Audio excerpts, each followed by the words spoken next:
A man dressed in royal attire sat with his head lowered, one fist resting against his temple while his fingers tapped slowly, rhythmically. Several papers lay spread across the desk before him, untouched. The room was steeped in silence. Behind him stood a young boy, dressed smartly and neatly, posture straight and attentive, waiting patiently for an order from his master. The man had green hair, striking green eyes, and a perfectly chiseled jawline. Without lifting his head, he spoke. "Excuse me, sir. Did you call?" There was a pause. The boy hesitated, then asked again softly, "You called me?" The man finally responded, "Called for you?" "Of course, yes."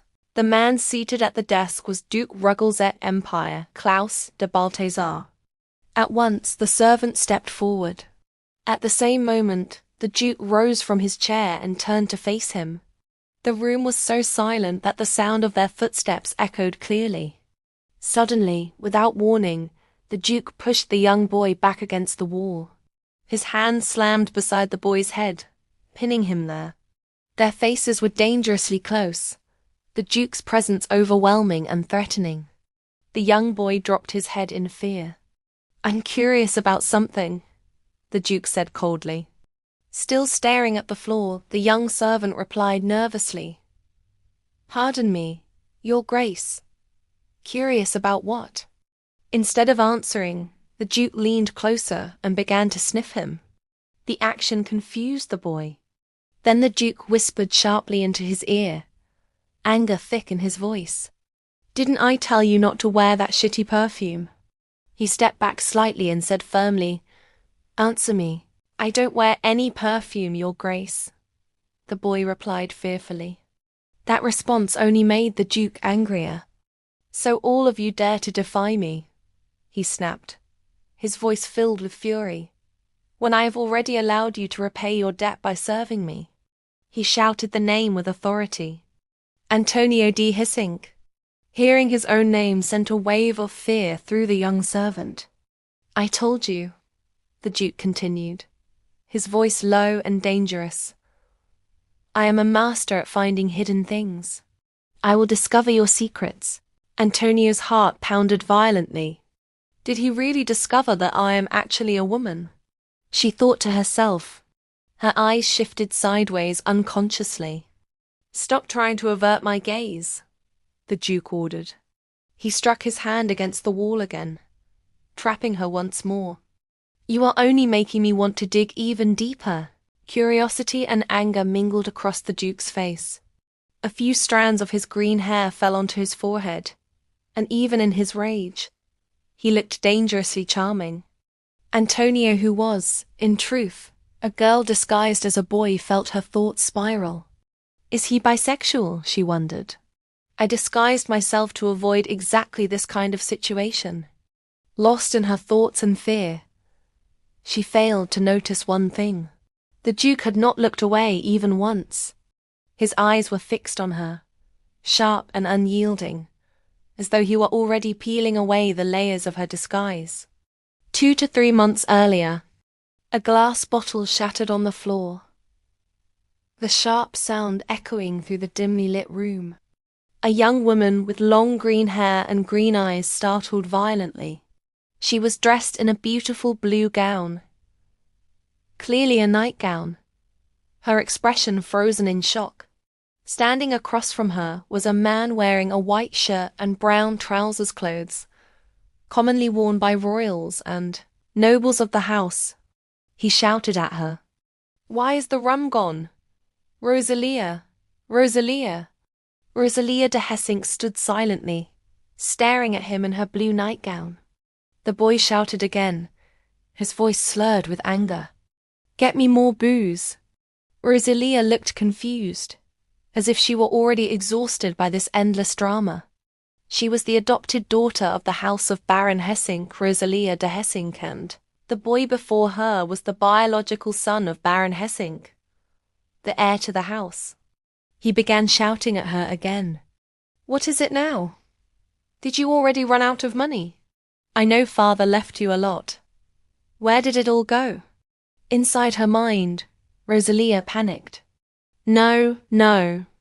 But aloud she said, disbelief filling her voice. Are you serious?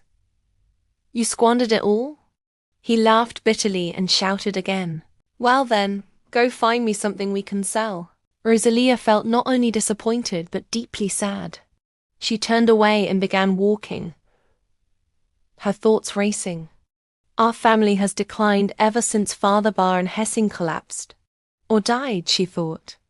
Lost in those thoughts, she entered the kitchen. Her eyes fell on a sharp blade. Not a knife, a dagger. She picked it up. With the dagger in her hand, she walked back toward the boy. This man, the successor of Baron Hessing, was strong in body yet completely hollow inside. A total loser who had made her life unbearable. He had long since abandoned any sense of humanity. When he saw Rosalia approaching with the dagger, fear finally crossed his face. What are you doing? He shouted. Why are you holding a knife? No, a dagger. Stay away. Rosalia spoke only in her mind.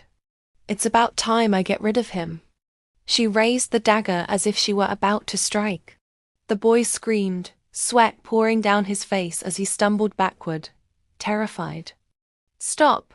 Stop! He cried, squeezing his eyes shut. But when he finally opened them, something was wrong. Rosalia was standing calmly. Her long green hair was gone. Confused, the boy looked down and realized she had cut it off. Rosalia stepped forward and placed the severed hair into his hands. Didn't you just ask me to find something we could sell? She said quietly. This is the last thing I have left. Take it. Sell it. Without hesitation or shame, the boy grabbed the hair and walked out of the house. After a brief pause, he turned back and spat an insult at her. Cold-hearted, Rosalia repeated softly, almost to herself. I am cold-hearted. A question lingered in her mind. Am I? Because I'm capable of being much harsher if my life depends on it. The thought made her feel strangely awkward as she stood alone in the silent house. On the southern streets, the cold cut through the air like a blade. Antonio staggered forward when suddenly 2 men came marching toward him. They blocked his path, their lips curling into devilish smiles. You'll never be able to come back, Antonio, one of them sneered. The creditors will be waiting for you, after all. They grabbed him roughly. It's time to pay your gambling debt, Mr. Antonio. Antonio was terrified. He looked painfully weak now, dark circles hollowing his eyes. Rosalia was unaware of his condition. A few days later, she stood in her room, dressing quietly, her thoughts heavy. I'm not sure if he's even alive. She bound her chest tightly with a cloth, wincing slightly, then pulled on oversized clothes. As expected, she muttered to herself. These clothes are a bit big now. Once fully dressed as a man, she stood near a broken window and peeked outside. He'll be arriving soon, she thought. She was wearing Antonio's clothes. She was waiting for the man who held her life in his hands. Rosalia de Hessing, she thought bitterly. In the novel, Rosalia was merely a background character. She was sold to the Duke to pay off debts, used, and eventually died. And I just happened to be reborn as her. The Duke would try to take her as a maid in order to settle the debt. It's already been 3 years since I entered this novel, she realized. My life now is moving exactly along Rosalia's timeline. She took a deep breath. I've been preparing for this very moment, she whispered. Unlike the novel, I plan on staying alive. Rosalia from the original story fell in love with the Duke. Foolish, she thought. Very foolish. There are plenty of ways to pay off debt, she said to herself. The first rule is to avoid catching the Duke's attention. That was why she was dressed as a man. She lived in a grand mansion, but it was barely maintained, its glory long faded. Soon, a man appeared at the estate. It was the Duke. He glanced at the mansion and remarked coolly, "What a humble abode." Beside him stood another man, who said respectfully, Yes, Your Grace. This is the correct address. The Duke surveyed the building. Selling this estate won't even cover half what Baron Hessing owed. The man beside him checked the documents and began calculating. These records state that the Baron passed away. His eldest son, Antonio, inherited the estate. He also had a daughter, Rosalia de Hessing, reported to have died of illness a few days ago. What a pity, the Duke replied flatly. At that moment, the door creaked open. Rosalia, disguised as Antonio, stepped outside. You must be Duke Klaus de Balthazar, she said, looking directly at him. She extended her hand. It's a pleasure to make your acquaintance. I am the son of the late Baron Hessing. Dressed in men's clothing, she looked unexpectedly delicate, almost cute. Inside her mind, she made herself a promise. I will never fall in love with the Duke.